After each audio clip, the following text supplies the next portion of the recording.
Hello বন্ধুরা, কেমন আছেন সবাই? আশা করি সবাই অনেক বেশি ভালো আছেন। আজকে আপনাদেরকে আমি দেখাবো কিভাবে 1xbet একটি ভেরিফাইড অ্যাকাউন্ট করবেন। 1xbet অ্যাপসটি যদি আপনার মোবাইলে ইনস্টল করা না থাকে তাহলে ডাউনলোড করে নিতে হবে। ডাউনলোড করার জন্য আপনার মোবাইলের ক্রোম অথবা যে কোনো একটি ব্রাউজারে চলে যাবেন। এখন ব্রাউজারে গিয়ে সার্চ করবেন। এখানে আমি একটি ওয়েবসাইটে লিংক দিচ্ছি, এই ওয়েবসাইটে ঢুকবেন। তারপর এরকম একটি অপশন আসবে, এখান থেকে অ্যাপসটি ডাউনলোড করবেন। ডাউনলোড করা শেষ হলে অ্যাপসটিতে প্রবেশ করবেন। তারপর উপরে দেখুন লগইন এবং রেজিস্ট্রেশন দুটি অপশন পাবেন। সেখান থেকে রেজিস্ট্রেশন অপশনে ক্লিক করবেন। এখানে দেখতে পাচ্ছেন রেজিস্ট্রেশনের জন্য অনেকগুলো অপশন আছে। এর মধ্যে সবচেয়ে সহজ ও নিরাপদ মাধ্যম হচ্ছে মোবাইলের মাধ্যমে রেজিস্ট্রেশন করা। তাই এখানে বাই ফোন সিলেক্ট করবেন। তারপর এখানে আপনার মোবাইল নাম্বারটি লিখবেন। আর বলে রাখি, আপনি যদি এই নাম্বারটি আগে রেজিস্ট্রেশন করে থাকেন তাহলে কিন্তু হবে না। আপনি যদি এই নাম্বারটি আগে ব্যবহার করে থাকেন তাহলে এখন নতুন আরেকটি নাম্বার দিয়ে রেজিস্ট্রেশন করতে হবে। তারপর এখানে দেখুন বাংলাদেশি টাকা বিজিটি, এটা ওরকমই থাকবে। নিচে স্পোর্টস, এটা চেঞ্জ করার প্রয়োজন নেই। আজকে আমি আপনাকে একটি স্পেশাল প্রোমো কোড দিয়ে দিব। এই প্রোমো কোডটি হচ্ছে, আমি লিখে দিয়েছি, আমি যেভাবে লিখছি এভাবে লিখবেন। উপরে দেখতে পাচ্ছেন আমি প্রোমো কোডটি লিখে দিয়েছি, আমি যেভাবে লিখেছি আপনিও সেভাবে লিখবেন। এই প্রোমো কোডটি দেওয়ার ফলে আপনার ডিপোজিটে কোনো প্রবলেম হবে না। এছাড়া প্রতি সপ্তাহে ক্যাশব্যাক পাবেন, সাথে সাথে 130% বোনাস পাবেন। প্রথম ডিপোজিটে 130% বোনাস, অর্থাৎ আপনি যদি 5,000 টাকা ডিপোজিট করেন তাহলে 7,500 টাকা পাবেন এবং টোটাল 12,500 টাকা দিয়ে খেলা শুরু করতে পারবেন। এছাড়া প্রতি শুক্রবারে বোনাস পাবেন, আপনার জন্মদিনে বোনাস পাবেন। তারপর নিচের ফাঁকা অংশে এইখানটাতে টিক দিবেন, এই সবুজ বাটনে ক্লিক করবেন। তারপর এখান থেকে সেন্ড কোডে ক্লিক করবেন। তারপর আপনার মোবাইল নাম্বারে একটি কোড আসবে, ওই কোডটি এই জায়গায় বসাবেন। কোডটি বসানো হয়ে গেলে তারপর কনফার্ম বাটনে ক্লিক করবেন। তারপর কিছুক্ষণ লোড নেবে। এই যে দেখতে পাচ্ছেন আমার এটাতে ইউজার আইডি আর পাসওয়ার্ড দিয়ে দিয়েছে। এই ইউজার আইডি আর পাসওয়ার্ড অবশ্যই স্ক্রিনশট অথবা কোথাও লিখে রাখবেন। এগুলো খুব যত্ন সহকারে সংরক্ষণ করবেন। এগুলো হারিয়ে গেলে আপনি আপনার অ্যাকাউন্টে লগ ইন করতে পারবেন না।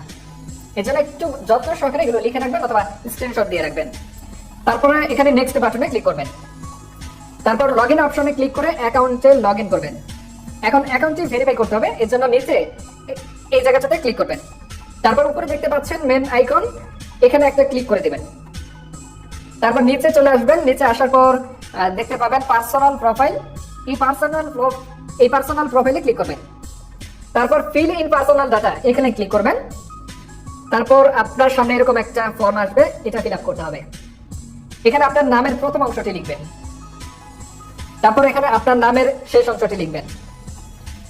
তারপর এখানে আপনার জন্ম তারিখটি লিখবেন।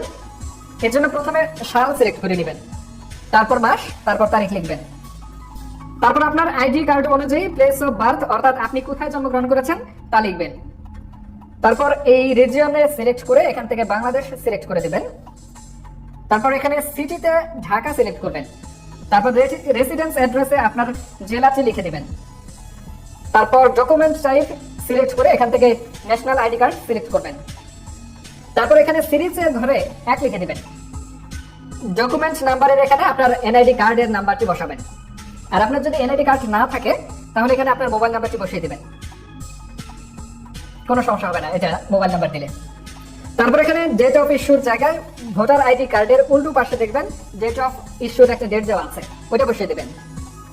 আমি বসিয়ে দিয়েছি।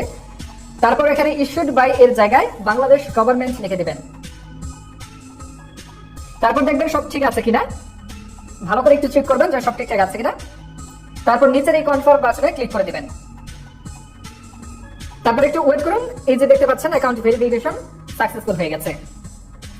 ভেরিফিকেশন কমপ্লিট হওয়ার পর আপনি আপনার অ্যাকাউন্টে খেলা শুরু করে দিতে পারবেন। এখন এখানে ডিপোজিট করবেন কিভাবে, ডিপোজিট করার অপশনটা আমি বলে দিচ্ছি। ডিপোজিট করার জন্য এই যে দেখতে পাচ্ছেন এখানে ডিপোজিট অপশন আছে, এই অপশনে একটা ক্লিক করবেন। তারপর আপনার সামনে এরকম একটা পেজ চলে আসবে। এখানে দেখুন বিকাশ, নগদ, রকেট সহ আরো অনেক মাধ্যমে ডিপোজিট করতে পারবেন। এখান থেকে বিকাশে ডিপোজিট করতে চাইলে এই বিকাশ অপশনটিতে ক্লিক করবেন। তারপর উপরে যত টাকা ডিপোজিট করতে চান তত টাকা লিখবেন। নিচে যে নাম্বার থেকে ক্যাশ আউট করেছেন ওই নাম্বারটি লিখবেন। তারপর এই শেষ ঘরে ট্রানজ্যাকশন আইডি লিখবেন।